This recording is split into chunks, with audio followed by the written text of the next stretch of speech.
berkat kajian yang disampaikan oleh Ustaz ini. Mudah-mudahan ini menjadi penambah kekuatan iman Islam kita kepada Allah Subhanahu wa taala. Shallu ala nabi sallallahu ala Muhammad.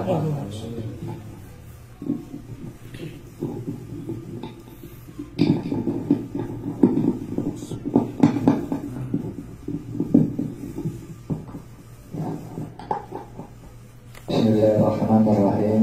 Assalamualaikum warahmatullahi wabarakatuh. Alhamdulillahilladzi an'ama ni'matal iman wal islam wa asyhadu an la ilaha illallah wahdahu la syarika lah wa asyhadu anna Muhammadan abduhu wa rasuluhu la nabiyya ba'dah.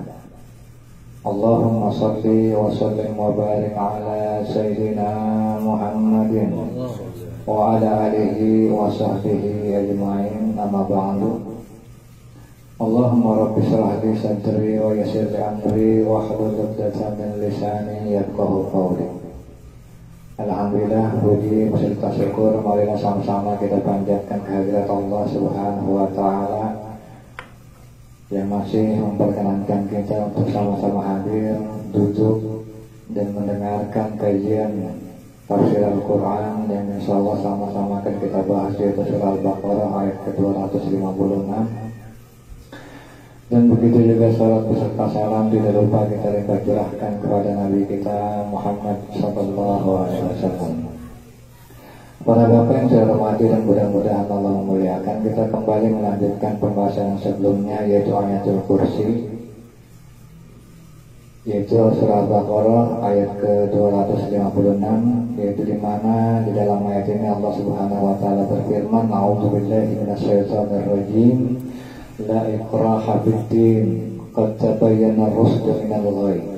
Wa may yakfur bit-taghuti wa yu'min billahi faqad istamsaka bil urwatil wuthqa. La infisama laha wallahu samii'un 'aliim. Di dalam ayat ini Allah Subhanahu wa taala berfirman, la ikraha fid-din, tidak ada paksaan di dalam agama. Qad tabayyana ar-rusydu minal ghayy, sungguh telah jelas perbedaan antara petunjuk dan kesesatan. Pemayan kurbit tauhid, maka barang siapa yang kufur, yang mengingkari tauhid, wa yu'min billah, dan dia beriman kepada Allah, faqad istamsaka bil urwatil wuthqa, lam fisama laha wallahu samii'un 'aliim. Maka dia sungguh berpegang terhadap apa? Terhadap tali yang kuat, berpegang teguh terhadap hal yang kuat yang tidak akan putus baginya tali tersebut. Wallahu samii'un 'aliim, dan Allah Maha mendengar, Maha mengetahui. Para bapak sekalian, sebelum kita membahas lebih jauh tentang ayat ini, mungkin kita harus mengetahui dulu tentang asbabun nuzul atau sebab turunnya ayat ini. Jadi sebab turunnya ayat ini, Pak, dulu di zaman sebelum Rasulullah diutus, orang-orang Arab, terutama Arab Madinah, itu sangat mengagumkan orang-orang Yahudi, dan mereka menganggap orang Yahudi itu lebih mulia dari mereka. Kenapa? Karena mereka sadar mereka hanya penyembah berhala, sementara Yahudi adalah agama yang dia punya tuntunan, yang dia punya kitab, dan mereka keturunan para rasul. Sehingga orang-orang Arab Madinah ketika itu sangat sangat hormat, sangat mengagum. Bahkan terkadang orang-orang Arab ini, Pak, itu suka menyerahkan anaknya kepada orang-orang Yahudi untuk dididik, dibesarkan, gitu. Kadang-kadang begitu. Dan bahkan ada juga perempuan yang dia tiap lahir punya anak mati, tapi ketika lahir itu buru-buru dikasih orang Yahudi. Karena apa? Karena secara langsung mereka juga senang ketika anaknya itu jadi orang Yahudi. Maka apa? Ketika anaknya dikasih orang Yahudi, dibesarkan orang Yahudi, jadi orang Yahudi, mereka nggak masalah. Karena apa? Karena mereka sebelumnya sudah kagum terhadap orang-orang Yahudi. Dan salah satu ajaran yang mereka melekat di dalam diri mereka bahwa orang-orang Yahudi ini menanti utusan terakhir yang cirinya begini, begini, dan begini. Sampai mereka itu tahu Pak, bahwa orang Yahudi ini menunggu Nabi terakhir. Yang ciri-cirinya dia juga akhirnya tahu. Sehingga itulah kenapa Pak, ketika Rasulullah SAW menjadi Rasul, maka tempat yang paling bisa menerima Rasulullah itu adalah Madinah, bukan Mekah. Kenapa? Karena orang-orang Mekah itu nggak mengetahui masalah itu. Dan yang mengetahui masalah itu bahwa akan datang seorang Rasul dan Rasul ini sedang dinanti-nanti itu adalah orang apa? Arab Madinah. Maka wajar ketika Rasulullah hijrah, Rasulullah disambut bahkan dengan salawat Badr yang kita kenal, Al-Badru alaina. Nah, begitu. Ketika Rasulullah Pak tinggal di Madinah, ya kan? Rasulullah tinggal di Madinah, akhirnya di Madinah ini bukan cuma Nasrani, bukan cuma Yahudi, ada Islam, karena Rasulullah datang membawa Islam. Itu telah bertetanggaan, ya kan? Akhirnya dibikin undang-undang yang mengatur semua agama ini, ketiga agama ini hidup berdampingan. Tapi pada prakteknya, Pak, kenyataannya, ternyata orang Yahudi dari golongan Bani Nadir ini apa? Membuat tipu daya, berusaha membunuh Nabi. Akhirnya apa? Karena mereka melanggar daripada apa? Kesepakatan mereka ketiga agama tadi, maka Bani Nadir, orang-orang Yahudi Bani Nadir ini diusir. Dari apa? Dari Madinah. Oleh sebab apa? Ulah mereka sendiri yang apa? Memperkeruh kedamaian dengan berusaha membunuh Nabi Muhammad. Diusir. Sehingga apa yang terjadi Pak? Ketika orang-orang Bani Nadir ini diusir, orang-orang Madinah Ansor itu kan punya anak yang ketika dulu itu dididik, dibesarkan oleh orang Yahudi sehingga dia beragama Yahudi. Nah bapaknya ini yang orang Ansor, yang orang Muslim ngadu ke Nabi, ya Rasulullah, dia itu anak saya, dia itu sekarang agamanya agama Yahudi, tolong dong paksa anak saya supaya dia mau ke Islam. Saya nggak ikhlas, saya nggak rela supaya anak saya itu masuk ke Islam. Saya nggak mau anak saya jadi beragama Yahudi, paksa ya Rasul. Maka turunlah ayat ini Pak, la ikraha fiddin, nggak ada paksaan dalam agama. Artinya apa? Rasulullah nggak bisa maksa anaknya yang sudah terlanjur masuk Yahudi kembali memeluk apa? Ikut agama bapaknya yaitu Islam. Nah, di dalam ayat ini saya sarawi mengatakan innal haqqa, sesungguhnya Allah Subhanahu wa taala yudhalana nakhnal ibad ibadul mu'minin wa lisairil basariyat annahu. Sesungguhnya Allah Subhanahu wa taala hendak menjelaskan Pak kepada kita semua, yaitu hamba atau orang-orang yang beriman dan seluruh manusia baik itu yang tidak beriman, annahu sesungguhnya apa? La ikraha fiddin, tidak ada paksaan di dalam agama. Apakah yang dimaksud dengan paksaan? Wal ikrahu huwa tahmilul ghairi ala fi'li la yara huwa khairun fi an yaf'alu. Jadi apa? Segala bentuk pemaksaan yang di sana enggak kelihatan ada kebaikan. Ketika kita melakukan kebaikan tadi, contoh, misalnya saya disuruh ke pasar. Ke pasar, lah, ngapain ke pasar? Manfaatnya apa? Saya nggak tahu. Udah ke pasar, nggak dulu. Ini masalahnya apa? Kebaikan apa yang bisa saya ambil di pasar nanti? Ini kan udah jelas, tapi saya dipaksa. Itulah yang dimaksud dengan paksaan. Artinya apa? Memaksa seseorang untuk melakukan sesuatu yang nggak jelas. Itu ada kebaikan apa enggak? Itu namanya paksaan.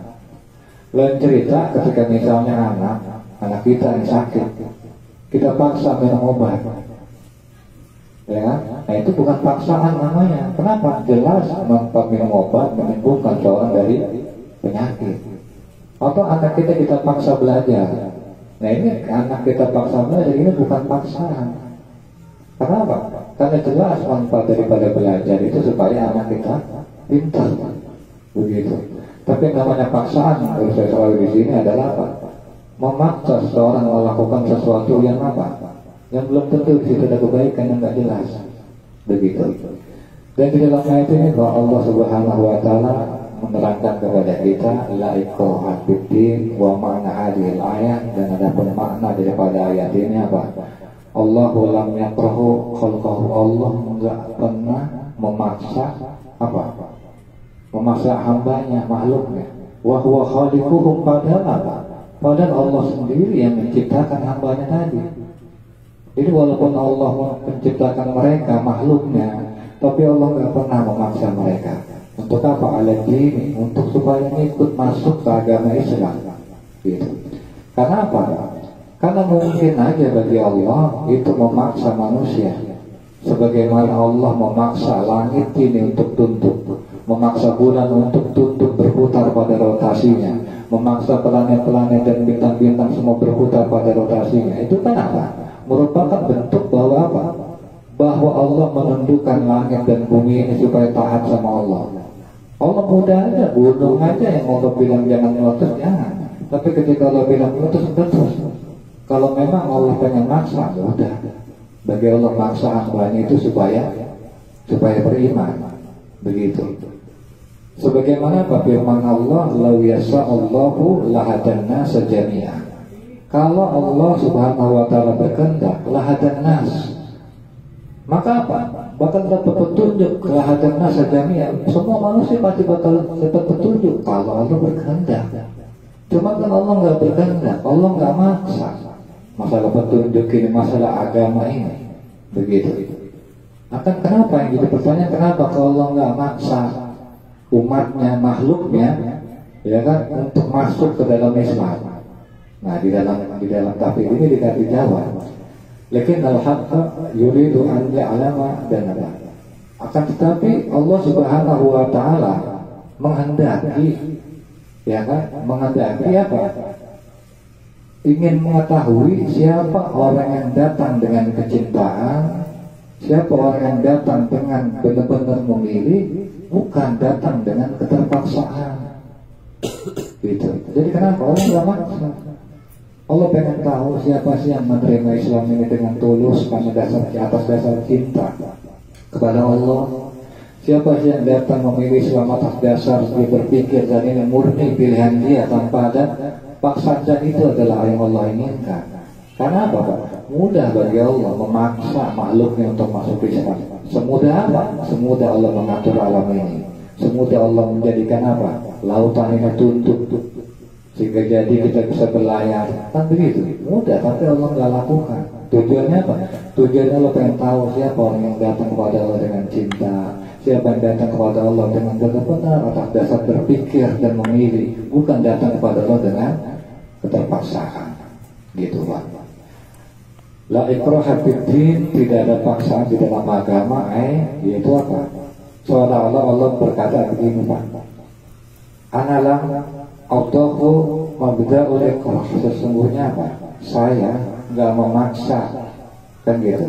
Dan saya tidak Pak. Dan kalau sekiranya saya berkehendak, la amana man fil ardi kulluhum jami'an. Kalau sekiranya saya berkehendak, maka beriman seluruh manusia. Kalau kata saya Sarawi, Allah berkata demikian. Nah terus apa? Fahadir Rasul, maka apakah Rasulullah alladzina arsalahum, yang diutus kepada kamu itu, ya kan, yang diutus kepada kamu itu apa? Yang menerangkan kepada kita itu untuk apa? Untuk memaksa? Enggak Pak. Justru adanya Rasul itu datang untuk apa? Untuk memperkenalkan Allah, menerangkan bahwa apa? Bahwa Allah nggak maksa, maka didatangkanlah Rasul dan menyampaikan kepada kita risalah yang mengajarkan kepada kita ini kebaikan, ini keburukan. Karena kalau Allah mau maksa, ngapain ngutus Rasul? Kan gitu. Tinggal Allah punya kehendak aja.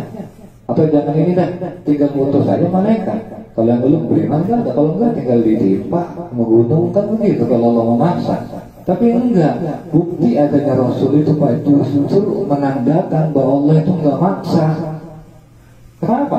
Karena yang disampaikan Rasul kan bukan kebencian. Yang disampaikan Rasul adalah petunjuk tentang mana yang benar, mana yang salah. Kan gitu. Ini merupakan apa? Tanda bahwa diutusnya Rasul ini merupakan tanda bahwa Allah ini nggak maksa.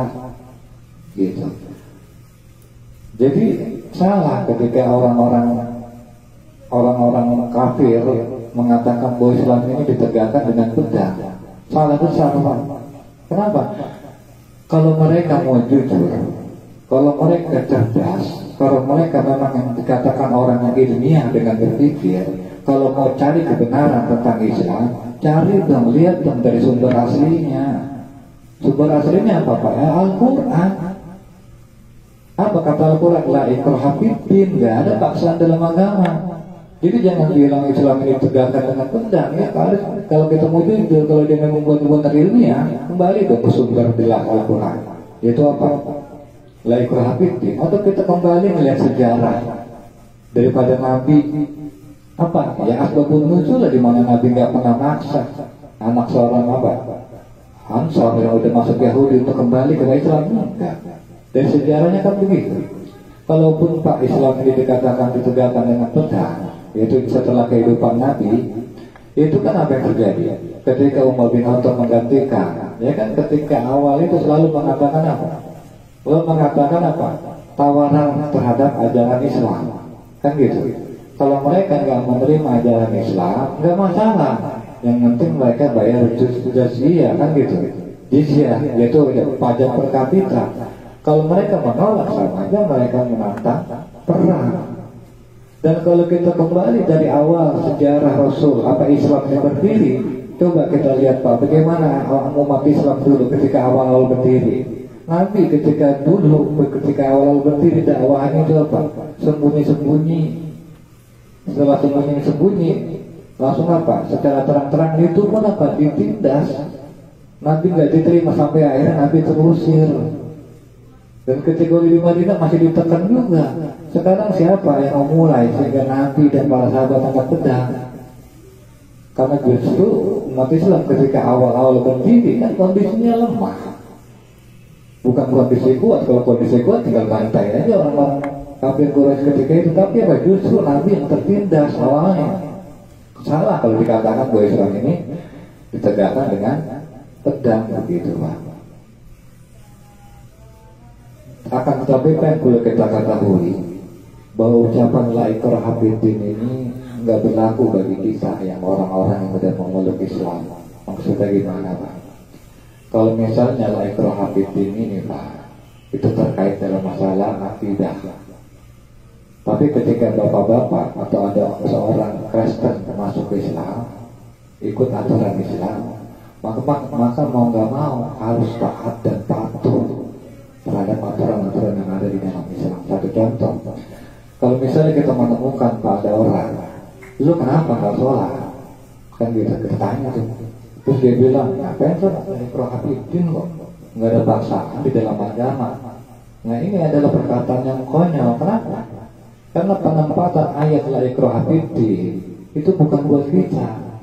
Tapi ketika kita udah masuk di dalam agama Islam, mau nggak mau, kalau kita udah Islam ya nggak mau harus sholat, ya kan gitu. Kenapa ya? Kalau nggak sholat jadi hukum. Kalau negara kita berdasarkan syariat Islam kan begitu, dipaksa. Dan artinya apa? Ketika kita udah masuk ke dalam Islam, mau nggak mau kita harus memaksa diri kita. Karena kalau sekarang kan nggak ada yang memaksa diri kita untuk mengikuti aturan-aturan yang ada di dalam Islam. Salah satunya ngaji, kan begitu. Siapa yang memaksa kita sekarang? Nggak ada. Kecuali pada diri kita sendiri yang memaksa. Karena mau nggak mau namanya ngaji itu adalah suatu keharusan. Puasa, ketika waktunya Ramadan, puasalah, kita puasa wajib. Ya memang sekarang kita bukan negara Islam, nggak ada yang memaksa kita untuk apa? Puasa. Mau nggak mau kita memaksa diri kita untuk melakukan puasa dan ibadah-ibadah yang lainnya. Karena apa? Ketika kita masuk ke dalam Islam, mau nggak mau kita harus masuk ke dalam aturan Islam dan memaksa diri kita untuk melakukan yang ada aturan-aturan yang ada di dalam Islam itu sendiri, Pak. Dan juga di dalam ayat ini, Pak, Allah memberikan kepada kita apa? Tidak ada paksaan dalam agama. Kenapa, Pak? Karena kan kita udah diberikan akal. Baik itu kita, orang-orang kafir, udah dikasih akal. Kan gitu, tinggal mau milih yang mana. Sehingga ketika nanti di mana-mana Allah aja, jangan disalahin. Kenapa? Karena Allah sudah memberikan kepada kita akal. Sehingga kalau kata seseorang apa? Walidzalika lam yukallifullahu al-insan qabla an yawduda aqlahu bil bulugh. Sehingga apa? Sehingga Allah itu dalam aturan ini sebenarnya enggak pernah memberikan tugas kepada manusia sebelum dia sempurna punya akal sampai apa balik.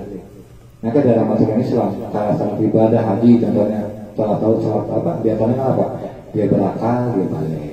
Dia berakal, dia balik. Selalu dalam Islam begitu. Kenapa? Karena itu adalah salah satu alasan yang menjadikan apa? Yang menjadikan seorang bisa berhak dihukum ketika dia nggak melakukan perintah Allah. Dia udah dikasih akal kok. Dia udah dikasih apa? Balik kedewasaan kok. Makanya ketika di mana dia salah dalam memilih, salah dalam apa? Melakukan tindakan, dia bakal dihukum. Qad tabayyana rusdu minal ghayy, kan gitu. Sungguh dijelas mana yang petunjuk, mana yang enggak. Kalau misalnya Pak kita hubungkan dengan ayat yang sebelumnya, ayat kursi, yang dimana di sana ada konsep ketuhanan.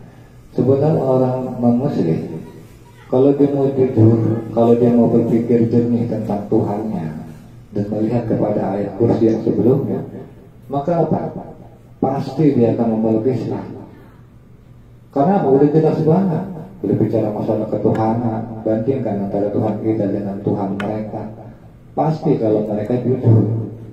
Cuma terkadang kan mereka memuturutkan hawa nafsu, sehingga mereka enggan memeluk Islam, melihat Islam itu hanya dari umatnya, bukan daripada sumber aslinya, ajaran Islam itu sendiri. Dan terkadang ini yang jadi apa? Kesalahan mereka yang dilihat itu apa? Umatnya, bukan ajarannya. Karena namanya umat itu nggak bisa jadi tolak ukur tentang mulia bagus enggaknya sebuah agama. Karena terkadang yang namanya umat, kadang kan ada yang melanggar, sehingga yang tercipta seolah-olah Islamnya jelek, padahal bukan.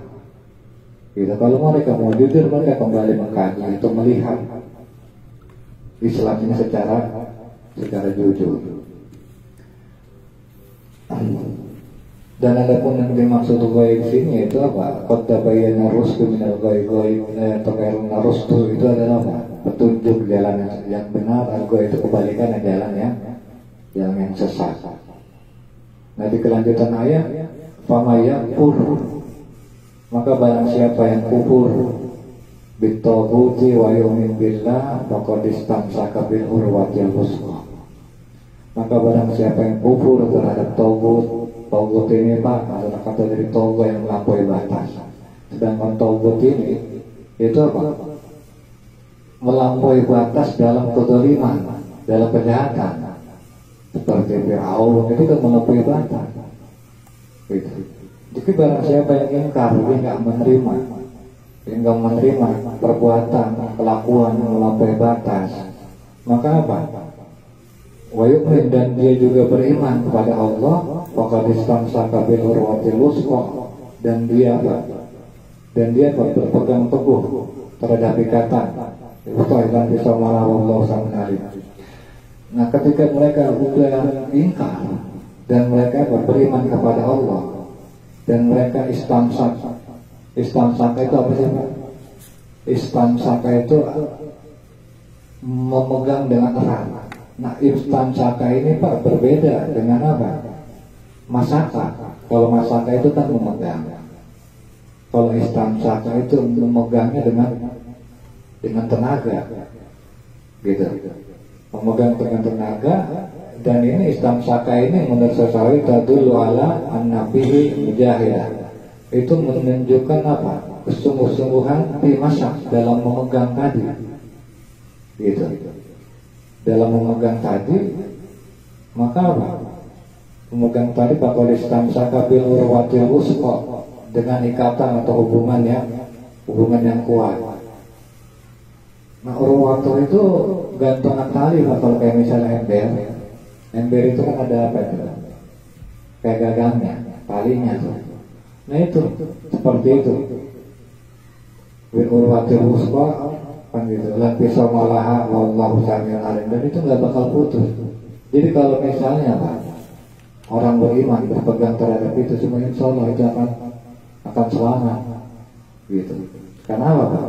Wallahu waliyul ladzina amanu. Allah berjanji Allah bakal jadi wali dia.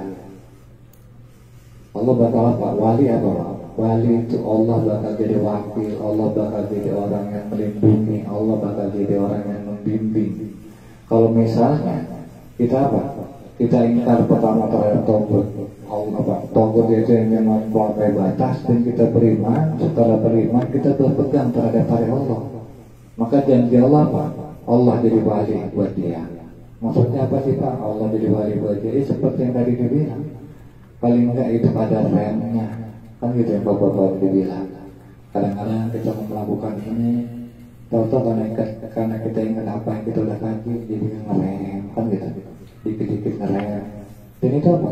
Itu merupakan tanda Pak bahwa Allah Subhanahu Wa Taala udah benar-benar jadi wali Bapak. Jadi orang yang benar-benar membimbing Bapak. Kuncinya apa? Kuncinya pertama yaitu apa? Kita mengingkari taubat tadi, sesuatu yang melampaui batas. Yang kedua apa? Beriman kepada Allah. Yang ketiga apa? Yang ketiga berpegangnya apa? Dengan sungguh-sungguh pada tali Allah. Yang di situ nggak akan keputus. Maka apa? Wallahu waliyul ladzina amanu. Maka Allah akan jadi wali buat mereka. Maka Allah akan jadi pelindung buat mereka. Dibimbing kita sama Allah. Kemudian satu, jangan pernah lalai. Kita harus berpegang teguh terhadap talinya Allah. Nah, di dalam ayat ini kenapa Pak kok didahulukan itu dengan apa? Yakfur bin tagut wa yu'min billah. Kenapa didahului dengan yakfur apa? Dengan ingkar terhadap tagut dan beriman kepada Allah. Sama seperti la ilaha illallah. Itu didahului apa? Didahului dengan tiada Tuhan, baru terakhirnya Allah. Maksudnya apa? Di dalam Al-Quran selalu urutan atau usulnya itu seperti itu. Karena di sini Pak menandakan bahwa membersihkan diri itu lebih penting didahulukan ketimbang menghiasi diri. Sekali lagi, di dalam Al-Quran itu selalu kita mendengar atau susunan daripada ayat Quran itu selalu didahulukan kejelekan baru kebaikan.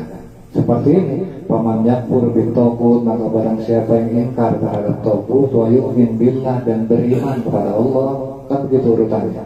Atau dikata la ilaha illallah, la ilaha illallah, tidak ada Tuhan selain Allah. Didahului dengan apa? Tuhan-Tuhan lain baru Allah. Ini mengajarkan kepada kita bahwa yang namanya memperbaiki diri itu lebih didahulukan ketimbang menghiasi diri. Atau kalau dalam kaidah usul kita pernah dengar kaidah usul fikih apa? Tarkul mafasid muqaddamun ala jalbil masalih, kan begitu. Menghindari kemadaratan, meninggalkan kemadaratan mesti didahulukan ketimbang apa? Mengambil manfaat. Nah, maksudnya gimana Pak?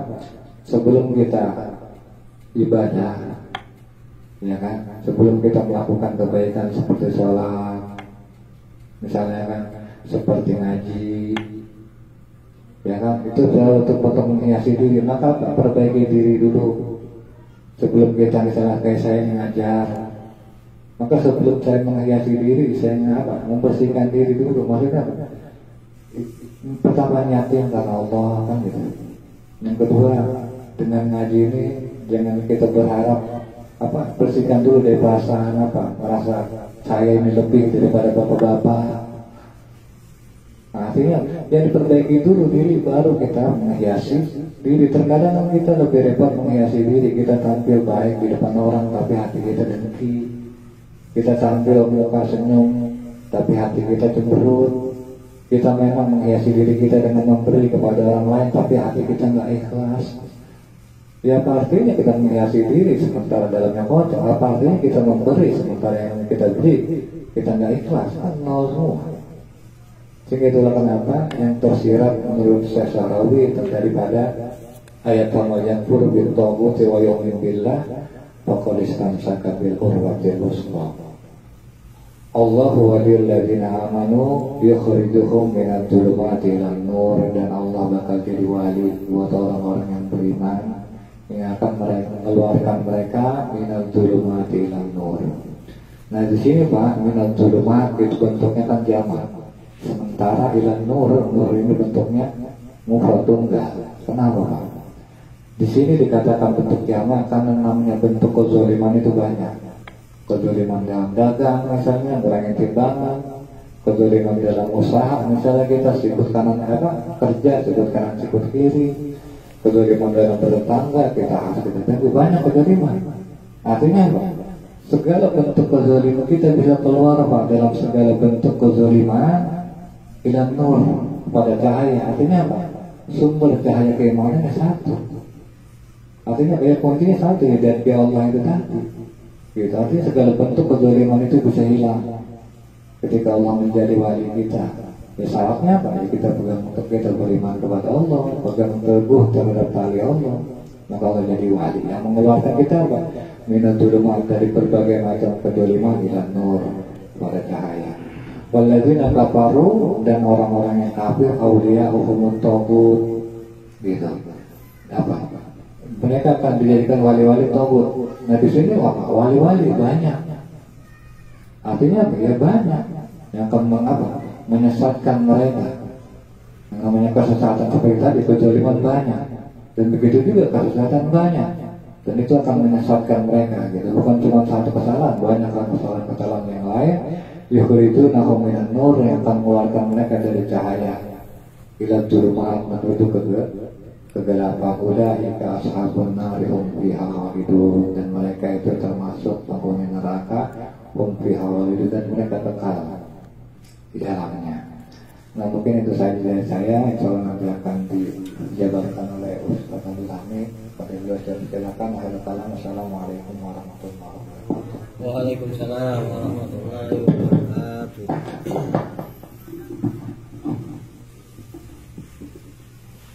Baik para bapak hadirin yang dimuliakan Allah Subhanahu wa taala, demikianlah lanjutan kajian tafsir Al-Qur'an surat Al-Baqarah yang barusan kita simak penjelasannya, di mana dalam ayat yang tadi dijelaskan oleh Ustaz Iril ini memberikan satu pemahaman kepada kita dalam kerangka beragama dan hubungan kita dengan orang-orang yang tidak seagama dengan kita.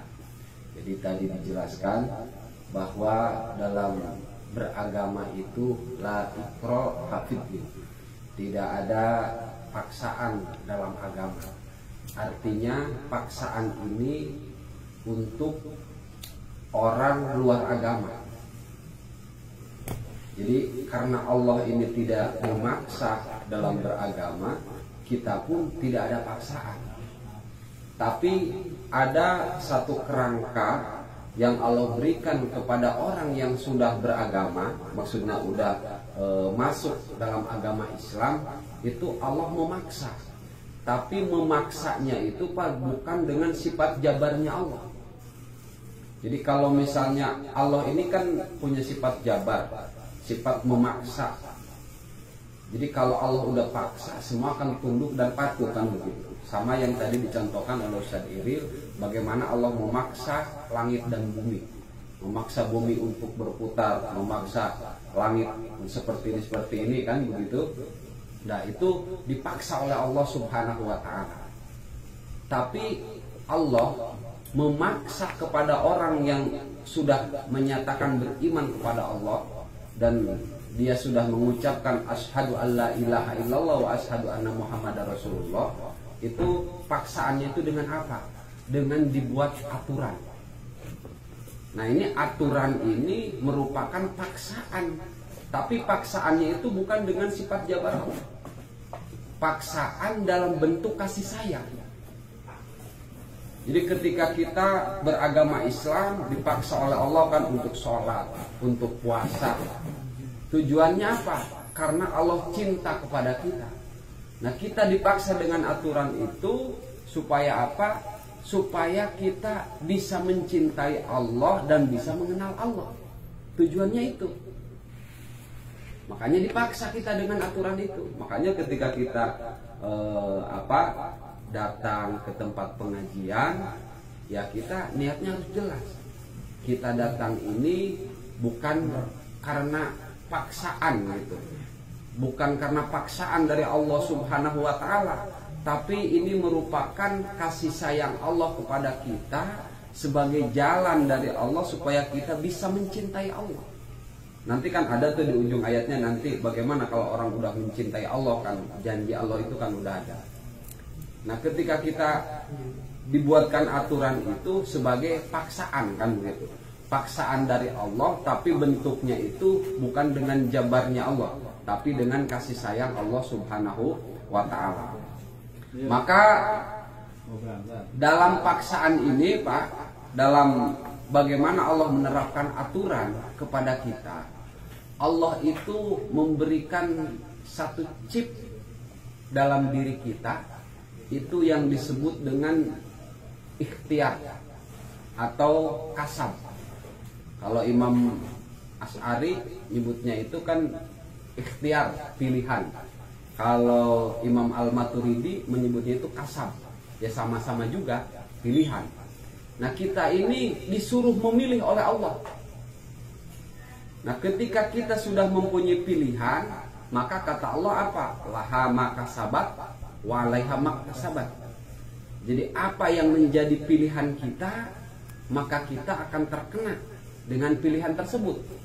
Makanya kan kalau orang yang nggak punya akal, tadi kan salah satu perangkat untuk memilih itu kan Allah berikan akal, baik kepada orang beriman ataupun orang kafir, sama semua dikasih perangkat akal oleh Allah Subhanahu wa taala. Makanya kalau orang gila itu nggak terkena hukum karena akalnya sudah tidak ada. Tapi bagi orang yang punya akal itu dikasih dikasih pilihan oleh Allah Subhanahu wa taala.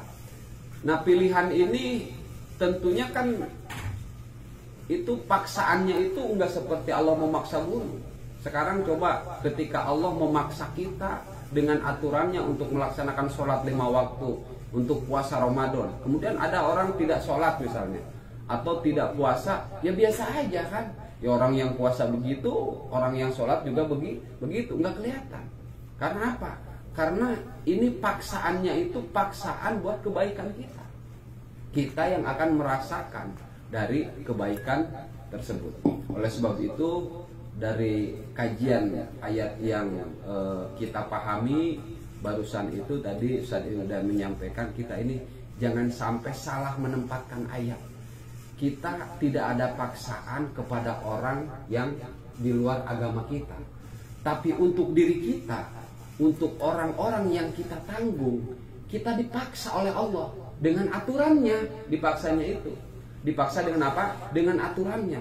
Artinya kita harus senantiasa berusaha memaksa diri kita untuk mengikuti aturan Allah.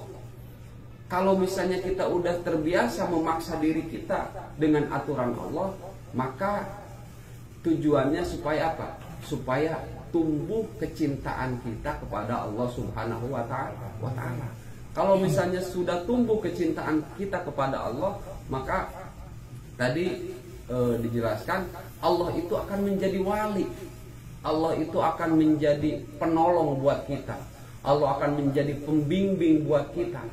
Jadi orang kalau udah ada cinta kepada Allah, biar kata di depannya itu jalan maksiat sebesar apapun, pasti Allah akan tolong, Allah akan selamatkan. Kalau kata Pak Rimbon itu remnya itu akan pakem gitu. Jadi ketika ada cinta itu begitu. Makanya cinta ini penting dibangun. Nah, membangun cinta itu dengan apa? Yaitu dengan memaksa. Nah, cuman memaksa aja nggak cukup, Pak. Kalau kita terus gitu memaksa diri untuk tunduk dan patuh, nggak bisa juga. Jadi ketika memaksa kita untuk tunduk dan patuh itu kita harus mengasah akal kita. Artinya mengasah akal dengan bagaimana kita memahami tentang kebesaran Allah, bagaimana kita memahami tentang aturan Allah Subhanahu wa taala. Sehingga ketika kita belajar memaksa itu nanti sudah tidak ada lagi perasaan ada paksaan dari Allah. Jadi awalnya itu kan dipaksa gitu. Karena paksaannya itu lewat kasih sayang Allah, lama-lama itu hilang paksaan itu. Yang ada itu apa? Yang ada itu kecintaan kepada Allah. kalau kita sudah ada cinta, ya mudah-mudahan setelah cinta itu tumbuh kita dengan mengenal Allah Subhanahu wa Ta'ala. Pokoknya kalau udah cinta kepada Allah, udah mengenal Allah Subhanahu wa Ta'ala, maka janji Allah itu akan apa? Allah akan menjadi wali buat kita semua, buat penolong kita semua. Sejelek apapun takdir kita, kalau Allah sudah menolong kita, Pak, takdir itu yang akan membereskan Allah yang akan membereskan takdir tersebut. Makanya kita dalam hidup itu kenapa kalau para wali Allah Subhanahu wa Ta'ala itu nggak pernah merisaukan takdir, mau mau miskin, mau kaya, mau dihormatin, nggak dihormatin, mau dicemplungin ke surga, mau dicemplungin ke neraka, dia nggak ada urusan. Karena apa? Karena itu urusan Allah Subhanahu wa Ta'ala. Dia akan sibuk dengan mencintai Allah Subhanahu wa Ta'ala. Nah, tentunya tadi dalam ujung ayat disebutkan bahwa ketika kita ingin mendapat pertolongan Allah Subhanahu wa Ta'ala, kita yang pertama harus mengingkari taubat. Kemudian kita lalu beriman. Tadi dijelaskan dengan adanya uslub itu bagaimana cara kita beragama. Jadi dalam beragama itu sebelum kita menghiasi diri, tadi dijelaskan oleh Ustaz Iril, kita harus membersihkan diri. Makanya ketika kita senang dengan pengajian, yang jelek-jeleknya dibuang. Yang jelek-jeleknya itu apa? Perasaan kita menjadi orang soleh, perasaan kita baik dari orang lain, perasaan kita, ya rasa-rasa yang begitu semua dihilangkan. Terutama rasa kita lebih dari orang lain itu harus dibuang. Ketika kita sudah berusaha membuang itu, maka kebaikan-kebaikan itu akan menjadi jalan untuk mencintai dan mengenal Allah Subhanahu wa Ta'ala. Mudah-mudahan para bapak hadirin yang dimuliakan Allah Subhanahu wa Ta'ala, dengan belajar kita memaksa diri, dengan meyakini bahwa ini merupakan kasih sayang Allah kepada kita, kita bisa memahami tentang cinta Allah kepada kita yang begitu besar. Kemudian kita bisa membalas cinta Allah tersebut dengan tunduk patuh kita atas dasar cinta kita kepada Allah Subhanahu wa Ta'ala. Tilkan niyah wa bijahin Nabi Muhammadin sallallahu alaihi wa alihi wasallam. Al-Fatihah. A'udzubillahi minasyaitonir rajim. Bismillahirrahmanirrahim. Alhamdulillahirabbil alamin arrahmanir rahim maliki yaumiddin. Iyyaka na'budu wa iyyaka nasta'in ihdinas siratal mustaqim siratal ladzina an'amta 'alaihim ghairil maghdubi 'alaihim waladdallin. Bismillahirrahmanirrahim. Alhamdulillahirabbil alamin. Allahumma shalli ala sayyidina Muhammad wa ala ali sayyidina Muhammad salatan tunjina biha min jami'il ahwali wal afat wa taqdilana biha jami'al hajat wa tutahhiruna biha min jami'is sayyi'at wa tarfa'una biha indaka 'alal darajat wa tuballighuna biha aqsal ghayat min jami'il khairat fil hayati wa ba'dal mamat innaka sami'un qaribun mujibud da'wat ya qadil hajat wa ya kafiyal muhammad. Allahumma ighfir lana dhunubana wa dhunuba walidayna warhamhuma kama rabbawna shighara wa li jami'il muslimina wal muslimat wal mu'minina wal mu'minat al ahya'i minhum wal amwat. Rabbana taqabbal minna innaka antas sami'ul alim. Rabbana waj'alna muslimina laka wa min dhurriyyatina ummatan muslimatan lak wa arina manasikana wa tub 'alaina innaka antat tawwabur rahim. Rabbana wab'ats fihim rasulan minhum yatlu 'alaihim ayatika wa yu'allimuhumul kitaba wal hikmah wa yuzakkihim innaka antal azizul hakim. Rabbana hab lana min azwajina wa dhurriyyatina qurrata a'yun waj'alna lil muttaqina imama. Rabbana la tuzigh qulubana ba'da idh hadaytana wa hab lana min ladunka rahmatan innaka antal wahhab. Rabbana ighfir lana wa li ikhwanina alladhina sabaquna bil iman wa la taj'al fi qulubina ghillan lil ladzina amanu rabbana innaka ra'ufur rahim. Rabbana atina fid dunya hasanah wa fil akhirati hasanah wa qina adzabannar. Sallallahu ala sayyidina Muhammad wa ala alihi wa sahbihi ajma'in. Walhamdulillahi rabbil alamin. Assalamualaikum warahmatullahi wabarakatuh.